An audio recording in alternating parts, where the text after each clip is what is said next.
Hello and welcome to the Mantic Universe podcast Halo, which I realise is actually a very long name, so we're going to call it MUP Halo.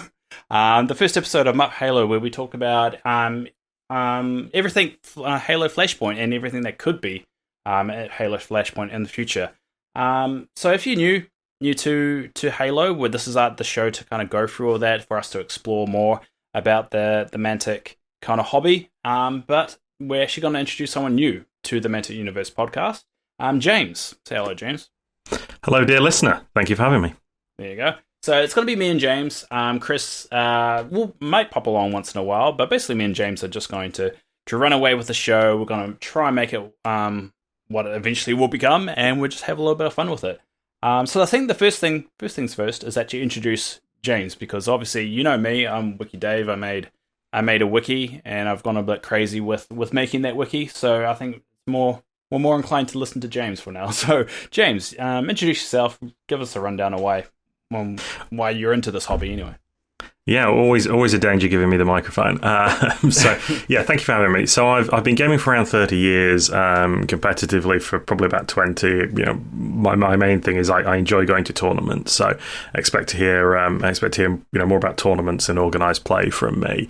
A lot of that time I've been playing skirmish games. Predominantly I spent most of my time with Malifaux, but more recently things like Marvel Crisis Protocol and Shatterpoint, which Flashpoint seems to share some DNA with. So that's fantastic and a great start. And then in terms of Halo, I'm old enough to have had Halo 1, more or less at release, and it was the first thing me and my brother, who fought like cats and dogs as kids, it was the first thing we really bonded over. And I played, Halo, pretty much continue with him when we lived at home. Played through Halo 2, went to the midnight release for that. LAN parties with friends, through Halo 3, and all the way pretty much through to sort of 4 and 5, where I was a bit less engaged in the video game, and then almost nothing since. So when Mantic announced this was coming out, I windmill slammed the pre-order at my local gaming store, because we've got the perfect kind of Venn diagram of an IP I have an emotional connection to, and a gaming format I love, skirmish gaming. So really excited for this, and really happy to be involved. So in terms of Mantic itself, because I think one of the things that you mentioned first off when we first started talking is that you didn't play any Mantic, or you haven't really seen much Mantic, eh? No, I mean, I think I played one Kings of War tournament in first edition, but that's about it. So no, I haven't had, I've seen them around. There are people who play Kings of War at my local gaming store. It's not something, skirmish gaming has ruined me for painting anything mass battle, right? I can't, the idea of sitting down and painting 20 models, like that's, 2-3 armies worth of stuff to me now. I've not spent a lot of time with Mantic, but I've seen them around, and I'm a couple of hours from Nottingham where they're HQ'd, so certainly interested now they've got an IP I'm passionate about to spend some more time getting to know Mantic. I think you're actually the only host of the Mantic Universe podcast that's actually based in the UK. I think everyone else is not based in the UK, which is funny because Mantic is based there. So congratulations, you're the only one. So actually, on the side note, because you were talking about your Halo experience, did you ever play Halo Wars? I didn't. I played a lot of Tiberian Sun, so I played a little bit of RTS, but no, I never played Halo Wars. What was that like? Yeah, I played the first Halo Wars. It was alright. Halo Wars 2 was better, but I think what the cool thing about Halo Wars, that could be a lot of stuff that we could see on the table if they ever get to that point. So one of the big things that Mantic does, one of their games, is Dead Zone, and they also got Firefight. And so basically, the game of Halo is kind of based off their Dead Zone franchise, and then you can actually just convert those models over to Firefight, which is the bigger one. You think of it like 40k. It's like that kind of like game that you can just convert those models over. So I'm hoping something that they can do in the Halo sphere of something like that, where we're going to see like Wraith tanks and stuff like that. It'll be really cool. But yeah, Halo Wars is a good game to in terms of like the lore. It's really good. That's interesting, because it is one of the ones I've no real contact with. I mean, I'm very much hoping for vehicles at some stage. Very fond memories of the Warthog and blazing around Valhalla on a Warthog. So there's lots of room to expand there, and I think they're going to push the game up. But I think the game's really nicely contained in what it is. I'm not sure. I'm not sure mass battle fits Halo. In the I know there are mass battles, but it's always been that kind of more personal combat. I think that works well for it. So it'd be interesting to see where Mantic go with this. They've got the IP now. It'd be interesting to see, how they move it forward. Yeah, I think there's potential of doing both. I think they just have to get the basics right, is what they're focusing right now, and I think they're off to a good start. I think as long as they don't, if they which is something they do well, Mantic, they kind of progressively add things and change things, and that allows them to wind back if they're like, oh, no, that didn't work, let's go back a step. So I don't see them getting to that point overnight, but it could be something that we could slowly see build up. So you could see two kind of games. You could say like Halo Flashpoint, and then there's another Halo, I don't know, Big Team Battle or something. So that's like the two separate games there, which can coexist just like Dead Zone and Firefight can.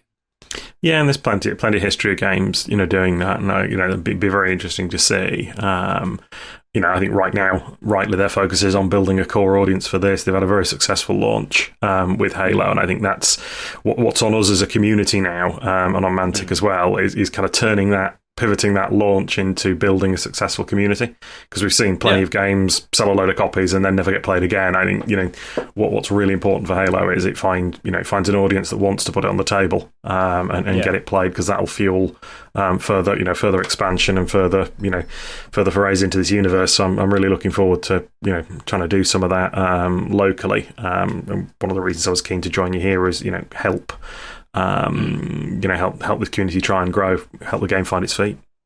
Yeah, definitely. And I think that leads perfectly to the first thing that we're going to talk about. It's just the impressions. So, being someone that's a little bit more fresh to the Mantic style and everything, well, what's your impressions? How have you? It's very interesting. I wouldn't be on a podcast talking about in the small hours of the morning in my local time talking about Halo and this game if I did think it was amazing, and I do think it's an amazing game. There are things in this that are really fantastic and work much better than I was expecting.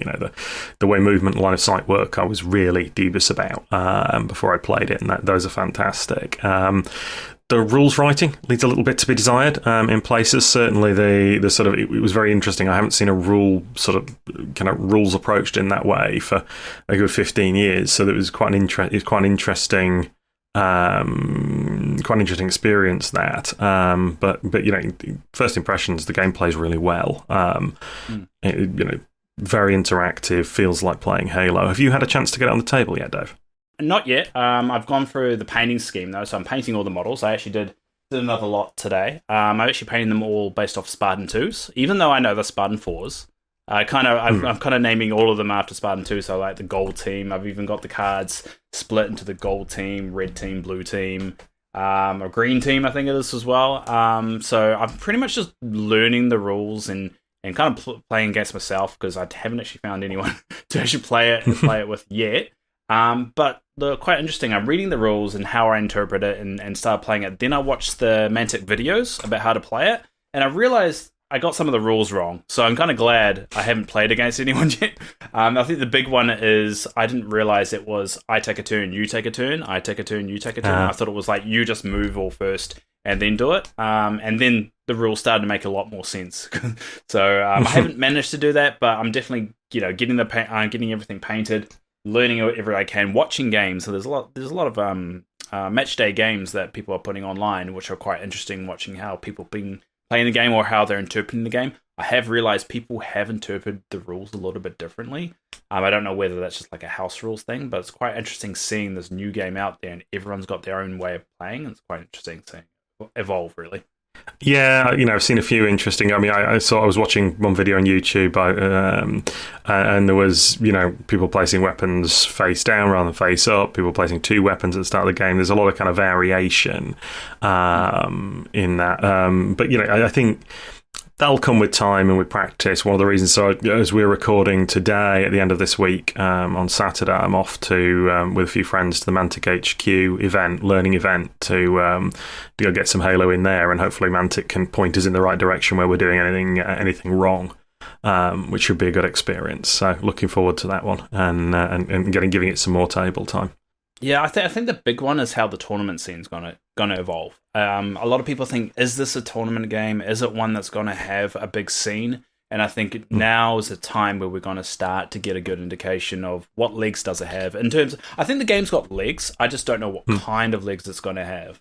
Yeah, I mean, I think all eyes to the, I know we've got the organised play and the points documents coming out end of quarter one, which is not that far away now. And sort of, I think that all eyes to that. I mean, the game's got everything you need, organised play wise to sort of to be a good game. I mean, this very much feels like the first edition of something, though. It feels a lot like the first edition of Malifaux, in the sense that there are some things in here that are probably not ideal for organised play that will need to be smoothed out.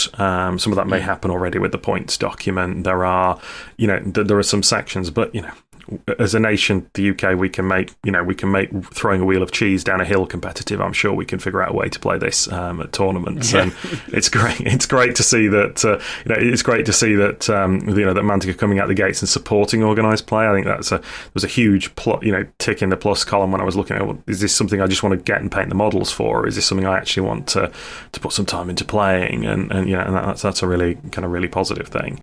What's here is really solid, and I think with any of these things, it'll be about finding the elements that work for organised play. And there's a lot of modularity in this system, right? Like what weapons you drop, where you drop them, what scenarios you play, how those scenarios work, are all kind of can be bolted onto the core experience later and tweaked very easily. I know, I've got an eye to, there's an event at the UKGE sort of big 40k tournament. Mantic are running events both days at that in Nottingham in January, and there's already kind of, actually we're going to play Capture the Flag slightly differently, and that's sort of, they're already sort of talking in those, so which is great, because it's like they're investing in understanding the game, ways to improve it, and ways to iterate. So I think the big thing is, if people are passionate about Halo now and this game, and I am, I think, for God's sake, demo it to people. And if you want to learn this game, you like the look of the game, the best thing to do is find someone who's already playing it to show you. Because throwing a grenade takes 10 seconds, provided someone tells you how to do it. So it's one of those where I do think that'll help, and we can grow the community from here. So the last bit we'll go into before, because we want to keep this nice and concise, is we'll talk about the lore of Halo. So there's a lot to it, and this particular period that the game is actually based off is not based off the earlier games. So we're not talking about Halo 1, 2, or 3. We're talking about after that war. We're actually talking about Halo 6. So Halo Infinite is when this is based. So we're not, because it is has been a little bit contentious time for the Halo games, you could say. There's not a lot of love. It's recently come back. It had a bit of a renaissance with the new updates and a lot of positive things online. Still a bit of little friction there, and then the Halo still needs a bit of a revival on console, so you could say. But that's where it's based. It's based off after the Covenant War, after all that, and we're just talking about Spartan 4s. So Master Chief of Spartan 2. We're talking about Spartan 4s here, many years after the Covenant War. So that's where we're set in at the moment, which leads to a lot of potential of going back in time. Not so much probably going forward. And that's why with the Banished is something that's been mentioned quite a lot, of possibly being introduced to the game, because the Banished is basically the new Covenant, you could say, just the remnants of the Covenant, mainly led by brutes, which is quite interesting to see brutes on the table. I'm really hoping for that. But that's the period of time we're in. That's good. So that's thank you, because what was interesting to me is I didn't know what a Banished was, and what I couldn't work out, were they like the Prometheans, or were they, they're kind of, so they're Revenant Covenant, are they? They're sort of still following that religious path. Is that right? Oh, they're not really the religious path, because the brutes. It's hard to tell where the brutes actually lie. They were the main bad guys of Halo 2.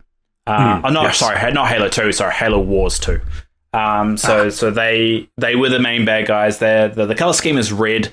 They're basically led by brutes. They got grunts in there as well. Elites are more, you could say, on the good side of things nowadays. Is that they had a bit of a civil war, kind of broke away. So there's the elites you see with the Banished are typically mercenaries, not really not really part of the overall Shangheili kind of core, like with the Arbiter and all that. There's people that don't really trust humans still.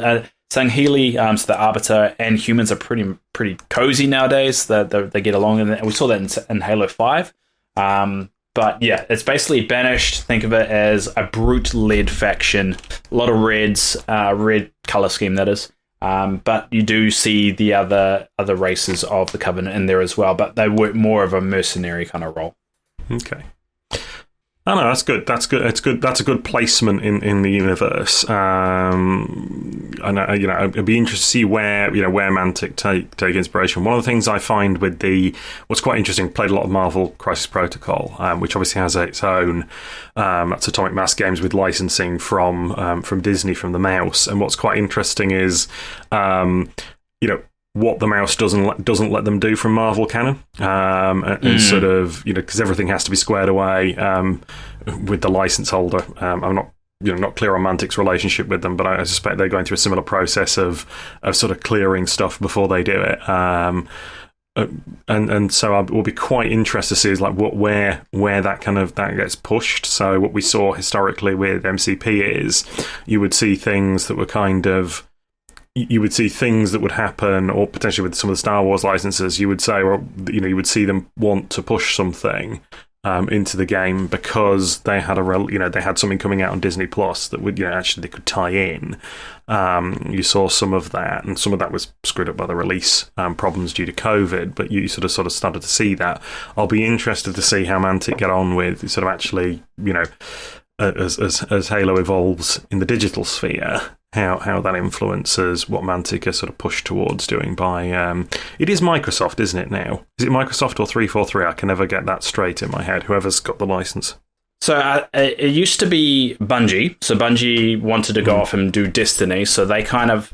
Not really... they kind of broke apart from Microsoft, so they didn't own the studio anymore. And then Microsoft set up 343 Studios to solely develop Halo games, because 343 is Guilty Spark 343. So that's why it's based off. And then, because of how, this is the theory, because of how badly things went with Halo 5 and Halo Infinite, they've now renamed themselves Halo Studios. So now they're officially called Halo Studios. So yes, they're owned by Microsoft, but the studio is called Halo Studios. Okay, that's good to know. That's good. Yeah, that's good to know. But it's all Microsoft anyway. It's all Microsoft, and it sounds like it's all the same people. There's probably some people that left 343, but it sounds like they're going for a bit of rebranding, trying to get back on it. And I know they're remaking. There is rumors they're remaking the game in the real Unreal Engine as well. So there's something in the works when it comes to that. But from the sounds of it, the relationship is really good. I think. There's not too much friction at the moment because they're not really doing anything that's going to change the story or anything story specific. It's pretty much just taken what multiplayer was in Infinite, and replicating that on the table right now. And that's basically what you see on the cover, what you see on the game is pretty much how the multiplayer works. So at the moment, they're playing it pretty safe. So it'll be interesting to see when they start to go into the expansions, when they start to kind of like introduce different factions, which I know has Ronnie Renton, the head of Mantic, has done other interviews where he's mentioned introducing new factions. It'll be interesting to see what they do with that, whether they make it a bit of a storyline out of it, or whether they just add it as a different fire team, and then that's it. So it'll be, I'm interested to see what angle they go with. Yeah, and they'll need to do that anyway, right? Because ultimately, you can only publish so many Spartans, right? There'll need to be there's only so many combinations of armor and weapon. So they'll want to do more there. So it'd be great. It'd be great to get. I've got to get out of the habit of calling them Covenant. It'd be great to get the Banished in. And some other things. There's sort of, because ultimately there's kind of been they've kind of been Covenant / Banished, haven't there? They've been Flood. They've been Prometheans, I want to say. I'm not sure they want to go back to Prometheans, but, there's been kind of four kind of races in Halo over the time, right? I mean, there's quite a lot. I mean, you've got the ancient humans. So if we really gone to dive deep into back in the day, you got ancient humans, you got Forerunner, you got the Flood, you've got a lot of different events with because the Covenant had been around for thousands of years, and they had many events because that's why there were so many arbiters. And you had so many different events of problems, like the taming of the hunters. So that was when the Covenant essentially brought the hunters in because there was a big war. And there's also the Grunt Rebellion, where the Grunts rebelled, and it was Covenant versus Grunts, basically. So you could see that on the table. That would be really cool. And you got when the Spartan 2s were originally created, they were intended to fight insurrectionists. So it was never intended for them to be against the Covenant. So you could even add them as a faction. There is actually a lot more factions in Halo than people actually realize, which they could explore. Yeah, and that'll be interesting. It'll be interesting to see where they go with that. I mean, I suspect they'll stick at least initially very closely to what people would expect. But yeah, as things evolve, it'll be interesting to see that, and it's always good because the engine of to see that potential for growth, because the engine of sort of keeping a game going, keeping a game relevant, keep people playing it is ultimately kind of releases. You've got to give people a reason to play. So on some level, like, organised play can fill in a gap because organised play can go, well, this is the reason you're painting this for 2 weekends' time when you're going to go throw some dice at some people at a tournament. But ultimately, metas get solved, so releases are important. And you also have to make sure you don't oversaturate it, because we've seen so many games that come along and they've died because they've just flooded the market and people are just going to keep up. So that's a hard one to get that balance right of like, you want enough releases to keep it interesting, but you don't want it too much to feel like people can't just jump back in if they take a break, And I'm quite quite interested to see where they take it. One of the advantages of the way you can keep Halo fresh, and more games should probably do this, is like regular updates too. Used to get I'm probably going back to Halo 3 or Reach maybe. It starts to blur together, but they used to have sort of playlist updates where when you were going into matchmaking, what games were going to come up in your matchmaking was kind of curated. Playlist updates for Mantic should be relatively straightforward. For Halo, you should be able to do rotating game types. So you should be able to, it should be reasonably easy for Mantic to go. I'm underselling how much work goes into development, I know, but it should be reasonable to go, right, this quarter our kind of organised play is, these 3-4 game types, and actually have a rotating set of game types, which gives players something new to chew on, something new to play with, and use their existing toys for. So even if they aren't pushing new plastic on a regular basis, actually curating the game in that way can create excitement, interest, and new space for players to explore, so they don't get bored and stay engaged with the game. Now, they do experience of playing something like that. Oh, sorry, go on. I mean, they do. There's Clash of Kings that get released every year for Kings of War, and that's just like a yearly refresh. They introduce new scenarios, they introduce new things, and I feel like they're going to do a similar thing here. But I guess time will tell. It really depends on, because there is bringing in a lot of new faces and new personalities to the game that Mantic hasn't seen before. So whether they want to treat it the same or not, I think I think time will tell, and I think the community will show them the way. They just have to listen. Yeah, and that's it.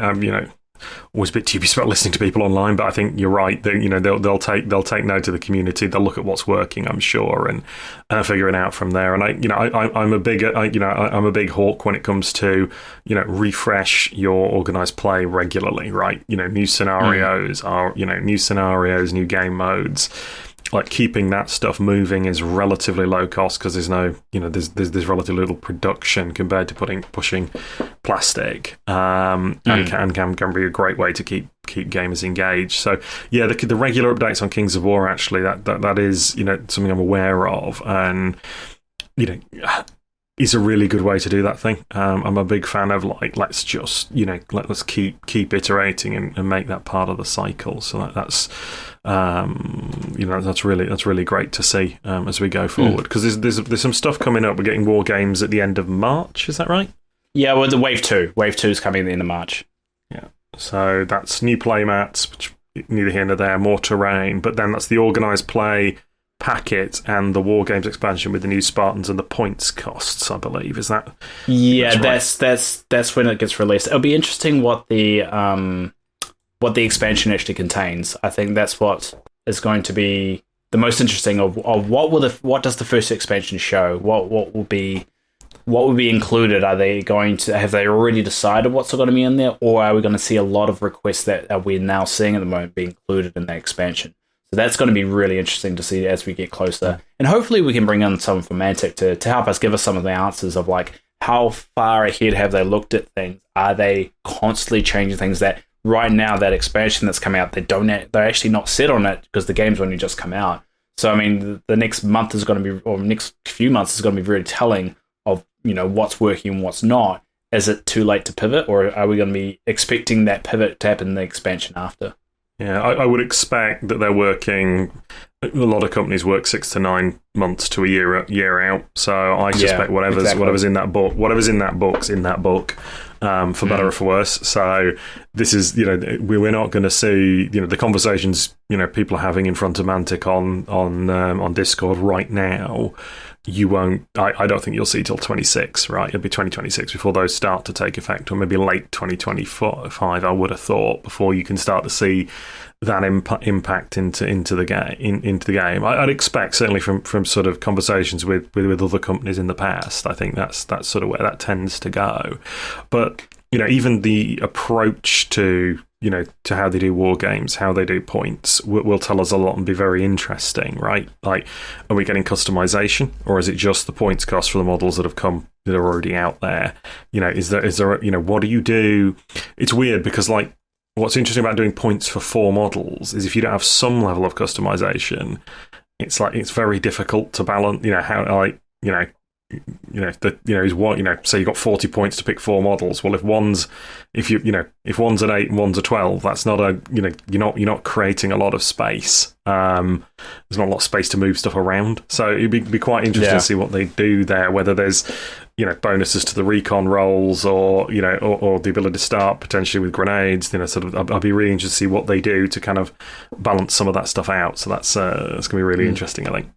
Yeah, like loadouts, they could introduce something like that. I mean, to be honest, like the what you said is historically that's what other companies do. I don't think that is the best way of going forward, though. I think that's where a lot of other companies mess up, is because they refuse to pivot. I mean, there's a big company called Games Workshop who doesn't like to pivot very often. They like to stick to their plan, and that typically doesn't help the gamer, the one that actually is following along. So I do know Mantic have the ability to pivot if they need to, and I like to hopefully think they're not too locked in with their ways. Historically, I've noticed that they're not 100% locked in their ways. There is opportunity to change things as they go. I just hope that because this is a licensed product, that they still have that flexibility to be able to pivot if needed to. With licensed products, it's very tricky because a lot of it has to be approved, a lot of them has to go through vetting, and so by the time that you are, all right, this isn't actually working, it's too late. So yeah, that's it. I mean, some of that is just physical production, right? Like physically, if you've got to write a rule book, send it to China, get 100,000 copies printed, and then get them shipped. Like the lead time on that is not in the weeks. So that's the thing. There are a lot. It's a lot easier to pivot in stuff that you can do digitally, right? FAQ, errata, scenarios you put out online. That stuff you can move very quickly on, or relatively quickly on. The more it's anything that requires a physical product to be in players' hands. That requires a lead time because you've got to physically get that made. And I think people are sometimes in a world where you can get something from Amazon overnight. I think sometimes people do miss how long that actually takes in practice to produce and get supply chained in. So, but all interesting things for the future. But I'm really excited for that, and I'm really excited. I've got this tournament, the first sort of learning tournament at Mantic on Saturday. So I'm really excited to get the last paint on my Spartans ahead of that, and head down to that with some friends, and then report back for the dear listener here. Yeah, that's going to be wicked, and I think that's a nice ending point. You've planned that perfectly there, James. A nice little landing point to end our first. This is supposed to be an intro episode. I think it went a little bit longer than we intended, mainly because of recording issues, but we ignore that. But yeah, I think we're going to be doing these as regular as we really want to. We don't really have a schedule, but if you out there actually have a suggestion you want us to go over, you can pop into the Discord, the Mantic Universe podcast Discord. There should be a link below this.